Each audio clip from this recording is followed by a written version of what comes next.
Dublab.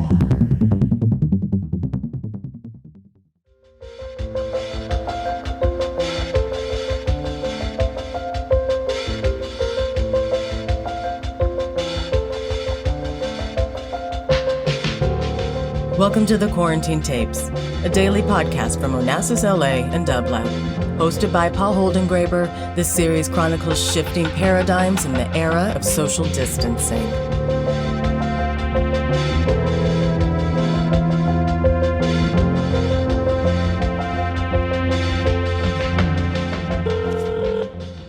Hello? Hello, could I please speak with Maggie Nelson? This is Maggie. Maggie, what a pleasure to have you on the Quarantine Tapes. Thank you so much for taking my call.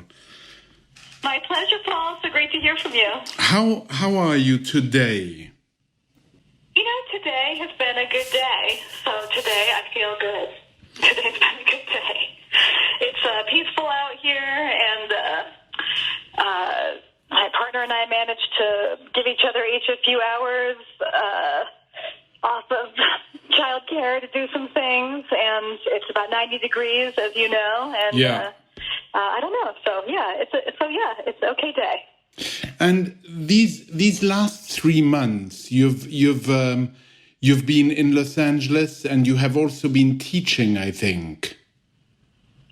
That's true. I taught until I guess the beginning of May, finishing out the spring semester, and it was great. I miss my students, but we weathered the storm, the online storm together, and yeah.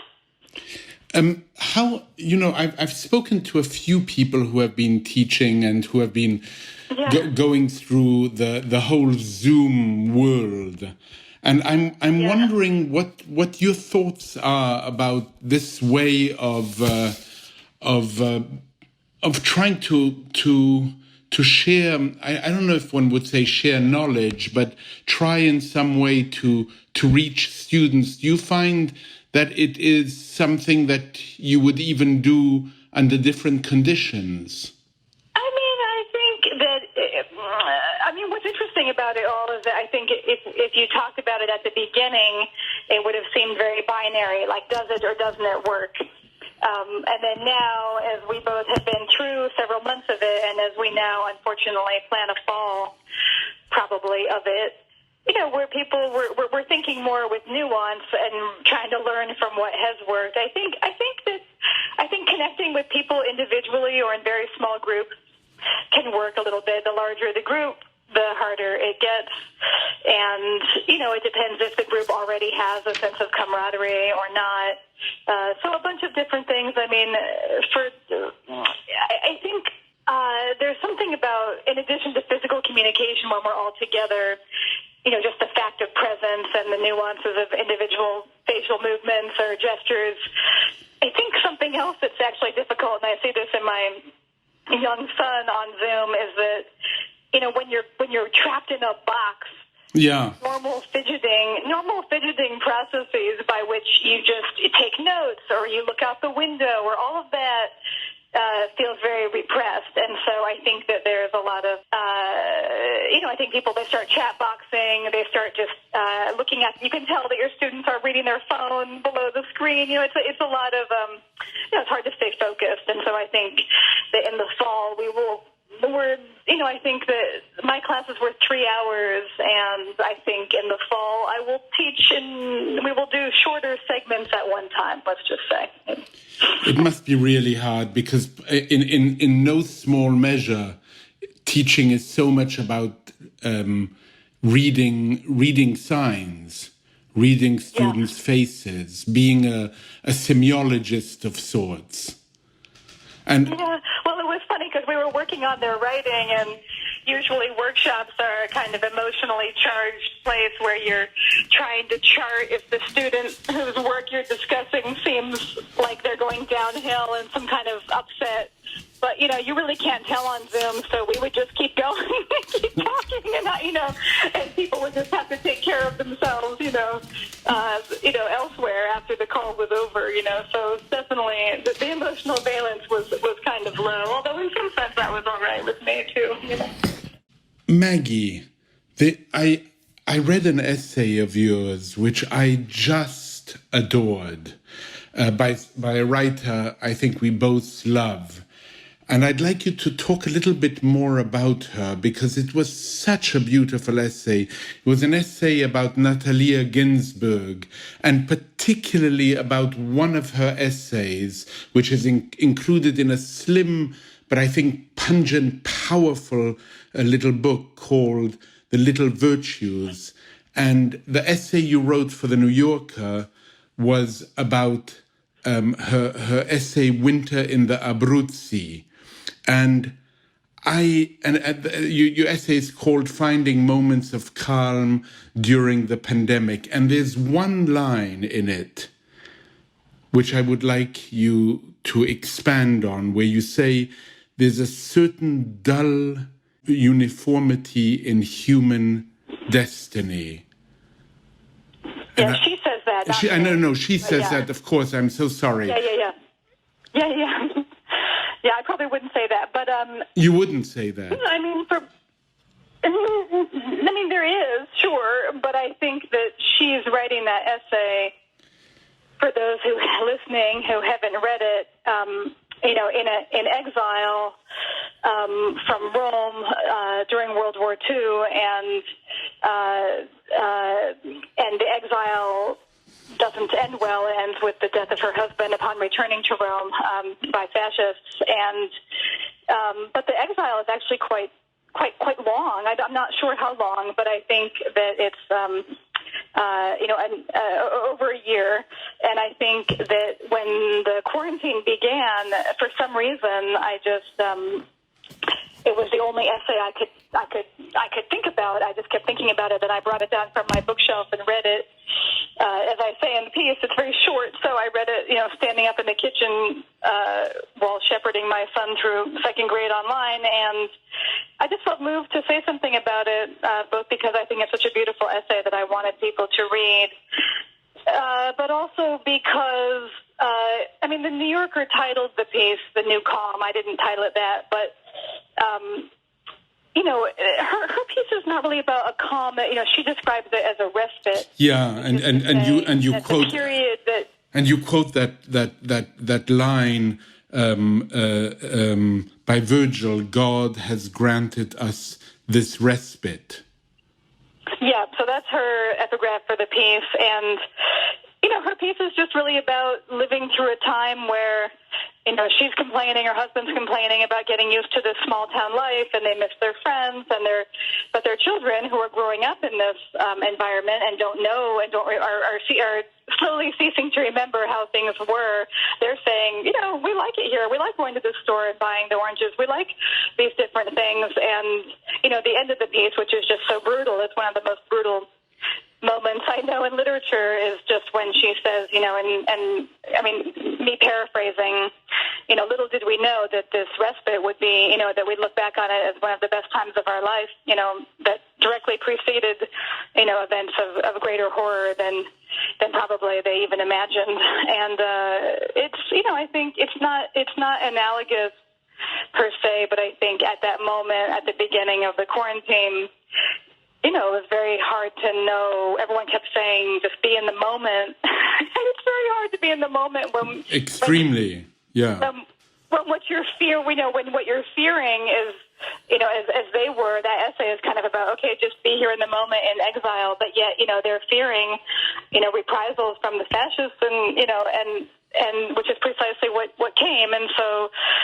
Yeah, but this is our quandary. I mean, in some sense, I think she's writing that piece because all of life is a respite before we know what befalls us, and therefore, if we can't figure out how to do something with the respite, then we can't figure out what to do with being alive in general. I have to read the last few lines of your essay where you say, "I think I reached for winter in the Abruzzi because I needed this reminder. I needed its stern and tender fellowship, which is delivered to me today across 76 years and 6,331 miles, much farther than 6 feet away. That the essay brought me to tears was not new, but this time, rather than weep for Ginsberg alone, I wept for us all as we, too, bought oranges at Giro's and went walking in the snow. It's tremendous, Maggie. Well, it's a trick of a writer to use somebody else's great words to stand on like scaffolding to get great effect, and her words it's her phrasing to say, it's her ending to say, we who bought oranges at Giro's and went walking in the snow. So I'm kind of just stealing it, but repurposing it, and I'm glad that you found it moving. Very, very moving, tremendously so. And I'm probably not unlike you. I'm looking for what might be helpful in this moment, and obviously also thinking about all the books that people are turning to now, what one might call a whole pandemic literature. In Italy, 60,000 copies of The Stranger by Camus was sold. I mean, it's just staggering. Right. But here you are turning to this very slim essay, and since the time you wrote that piece for the New Yorker, what else has helped insofar that we can even use such language? The really sad thing about this time is that I have not had any time to read. Right. I have been a mother. I'm editing a book, and when I have time to myself, part of my working on my book is, at first I thought, I'll never be able to edit this book during this time. I'll never be able to concentrate. And then I just started doing it. If I had an hour here, 2 hours there, if my son was playing Minecraft on a 2-hour play date, something, I just started doing it out of a blind leap of faith that I would feel better if I thought about something besides the situation. And then now, I've been into it. So unfortunately, though, I feel like my book is due in September, and now that there's no time alone, I feel like I've had to work on it every minute that I could get. So I've really been sadly reading mostly myself, and it's been, but it hasn't been unproductive, but it's been a little, but my reading therefore has been off topic because I've been rereading things that are in relationship to this project, and I'm dying to read other things, and I'm dying to,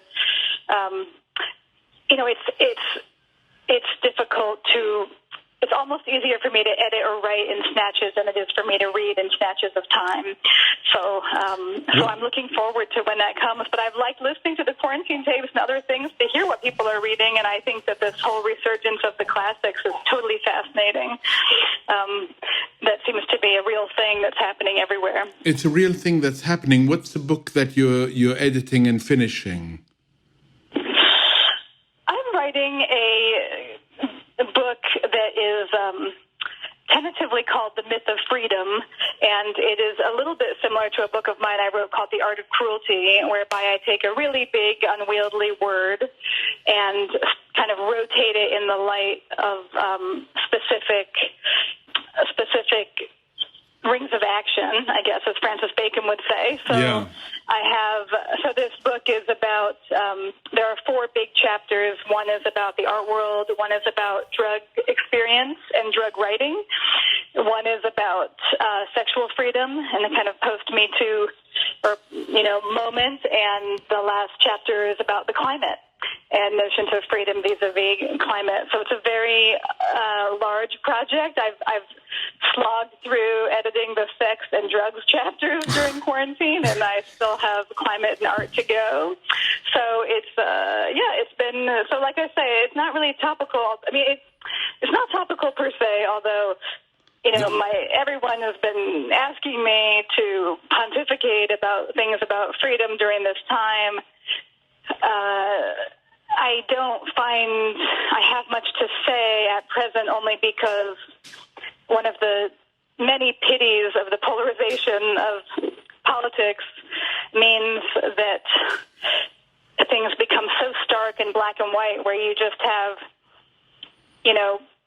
people holding signs saying, one set of signs saying, your health doesn't trump my liberty, and on the other side you have people saying, your freedom is killing me. And that dichotomy, though it's very important to my book is an attempt to think beyond it, so I don't really want to reiterate more of the same kind of black and white versions of the issue. So, well, Maggie, I feel I recognize you in the desire to remain aloof from taking sides, because I so often think of your work as a work that doesn't try quickly to ascribe meaning, but rather take time. I'm always haunted by this line in The Storyteller by Benjamin. He quotes Valéry, who says, "Man no longer works at what cannot be abbreviated."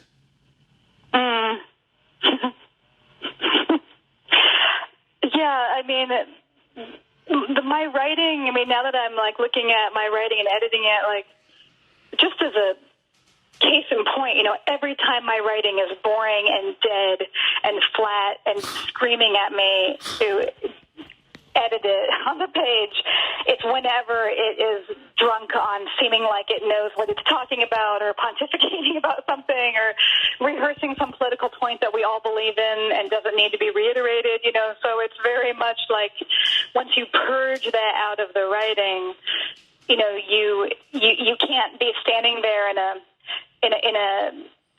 you can't just be left in a kind of swamp of uncertainty, and that's why people like Wittgenstein or something are such luminaries for me, and that they show me that it's okay to be in endless pursuit of clarity, because every time you make something clear, there'll be something else that you'll want to make clear, and it's not like you don't need to fear. You don't need to fear that you will have nothing to say, so long as you are kind of still focused on this, okay, well, where is this fly gotten into the fly bottle, and how can I show it a way out? But that's very different from pontificating. It's a kind of activity about taking time till you get to something precise about something, and then moving on to the next thing. Hopefully, nothing will make you go faster. The irony is, as you can tell by my speed in talking, is that I've been accused often of being a very fast person, but maybe only superficially. I think that's true, and I think that I love. I came up in poetry, and I loved, as I love the New York School and Frank O'Hara and a whole kind of Eileen Miles and a whole school that was basically based on talking fast in public. That to me is my heart. But, one of the weird things about moving to California after living in New York for so long and loving the whole art of talking fast in public is that, very slowly I've had to reckon with the fact that is not my life anymore. I very rarely talk fast in public. And I certainly, with quarantine and not going anywhere for the next few years, I probably won't be talking fast in public anytime soon. And most of my time is spent reading and writing in solitude, which is very odd for my personality, but that is indeed how I spend most of my time, You once said that you learned a lot from dance. About composing in the moment. Yes. Tell me. What has dance as an activity at one point in your life taught you about writing and composing? Well, I love dance, and I got very into dance in college, and I moved to New York after college. spending pretty much equal time trying to be a writer and being a dancer. And the kind of dance I was most interested in, I guess they call it postmodern dance, or, the kind of dance stemming from the Judson Church legacy in New York. And a lot of that kind of dance and the way I was trained had to do with improvisation. And so improvisation, a lot of the time you spend in a dance studio, or if it's a performance, kind of sitting next to the stage, and you watch what's happening on the stage. You watch people dancing, and the way I was taught was that you kind of you look and you analyze the body is moving, and then try and imagine what your body should do in the space. And then when you feel it or you see it, you move into the space and you do it with your body. And then, of course, immediately after you do it, there will be unintended consequences, things you couldn't foresee, which have to do with what other people do based on what you do. I mean, these are very normal improvisational principles in space, but I think writing always feels like that to me. Like I'm looking at a space, I'm looking at a conversation, if it's in philosophy or, in the art world or anywhere, and I kind of just am watching and listening and reading long enough until I feel moved for what should my body go in and do? What gesture should it make? And then as soon as you begin to do it, you feel like, oh, that wasn't good enough, or, oh gosh, that bounced off of that person in a way that totally failed, or you feel like it was euphoric and exactly right. But it's a very performative model of writing, which gets us back to what we were just saying about pontificating, is that you don't have to worry so much. Like when my students read like Sontag or somebody and they say, oh God, she's so bossy, I just say, this is performance. She got into the space, and, in every book she just made a slice in the space with her words, saying, here's what I think needs to be said right now. And that's all you're doing. You're not, anyone who aspires to a final word is obviously, rich with self-delusion. So I think about that a lot with dance, and I think about it a lot with the relationship between a body contributing something into space with others, and how that relates to a kind of life of the mind, and in what ways do our words, it sounds cheesy, but in what way are they kind of dancing with each other? But literally. We had occasion once, you and I, to talk about the work and the person, really, of Wayne Kirstenbaum. And for Wayne, I think this performative quality, and also the reference to Sontag, is so deep. We write with our body. The stylus we write with is also the style with which we write. The way it's our gait, our way of walking through space, as it were. Yeah, and it's also so. This is the chapter on climate in my book. Is so much about how we feel about something, is going to be, it's the modality by which we think it through. And I think, in this time when a lot of people, I hear every day in the newspaper and the radio, and everyone's kind of throwing these things out there, like optimism is a choice. I think that maybe you were talking with Bill McKibben about hope. And, I think I'm very interested in to what degree our kind of choices about our affective states, or our choices about how to deal with our affective states, determine both our writing and the spirit of our work, and then how it moves in the space and how others react to it, and it's you can't always go at it straight on by determining, like, I will be a voice of optimism, or usually that doesn't work. No. But you have to, usually it fails, in fact. So I think I'm very interested in, I'm not interested necessarily in choosing for myself as much as I am in analyzing, it goes back to Nietzsche, about like all philosophy being in the autobiography in some sense of its author. I'm very interested in the idiosyncrasies that make us think what we think and believe what we believe, Is blue still something you think about? No, not really, although I have to say that that book, its subject matter, which has kind of to do with divinity, alcohol, aesthetic experience, sex, and a few other things, I sometimes feel as though, at least in the book I'm writing now, that I'm just dilating on all of them in discursive prose, whereas that book addressed them all in a kind of poetic, speculative mode. But I think every writer feels like they have the same subjects, and they just we come back at them differently every time. You know, variation on a theme. We come back again and again and again. I ask you that in part because one of my ambitions and aspirations is to bring you together with Imani Perry, who now is in the midst of writing her own Blue. Oh, fantastic! And I feel like I need to bring people together who think about Blue.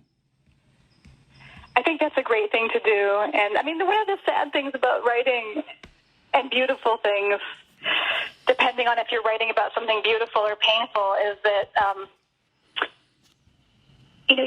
you can kind of burn out your response to something in a certain way. And I think that it's a very peculiar thing whereby I've written about a lot of things that frighten me. I've experienced in a kind of positive way a burning out of a fear response. I'm borrowing Sylvan Tompkins' idea of burning out a fear response. And then sometimes with the Blue Book, I kind of burnt out a certain aesthetic euphoria I had around Blue, which has taken a while for it to creep back in. And I think it just became something I was over-identified with. But I just, actually just recently, I have been... I passed a Blue house the other day on a bike ride with my son that had all Blue bottles lined up in front of it, and I just felt like I was going to die of how gorgeous it was. And I made him stop, and I took a picture, and I told him I wanted to live in a house like that one day, and I felt it come back, and it was very beautiful. Oh, I'm so glad. I'm so glad that I'm catching you at the moment when it's a return of the Blue. It's true. It really is true, Maggie, time just flies much too quickly. In closing, I want to refer to a phrase that is in Bluet. It's an epigraph by Pascal where you say, "And were it true, we do not think all philosophy is worth 1 hour of pain." What does that mean? What does that mean? I love the fact that makes you giggle a little bit. It's wonderful. What does that mean to you now? It's funny. I think that that book was written at a time when... that book is very preoccupied with the question of, to what extent can the words of others, this is where we started our conversation, to what extent can kind of the words of others, be they philosophers or poets or whatnot, be of real, actual sustenance to us in our pain. And I thought that quote was funny because the book Bluets is all about a kind of search for... The book is written from a narrator in a lot of pain, and she's searching through a lot of philosophy to find some company and some solace with varying degrees of success and failure. And I thought that the quote was funny because he's just saying, nope, it's not. But I don't know what I think now. I don't know what I think now. Now I think I would have to shift out pain for anxiety, and I would have to rethink it through. Maggie, we go from the pain to anxiety to a return to an interest in Blue. I can't thank you enough for talking with me today. It's such a pleasure always. It's my pleasure. I have you too, Paul. You too. So many more questions for you, but I'll leave them for another time. Thank you. My optimism is that we will get to address them all in another place and time. We will, and in person now that we live in the same city. I send you a big virtual hug. Okay, back to you, Paul. Take care. You do too. Bye-bye.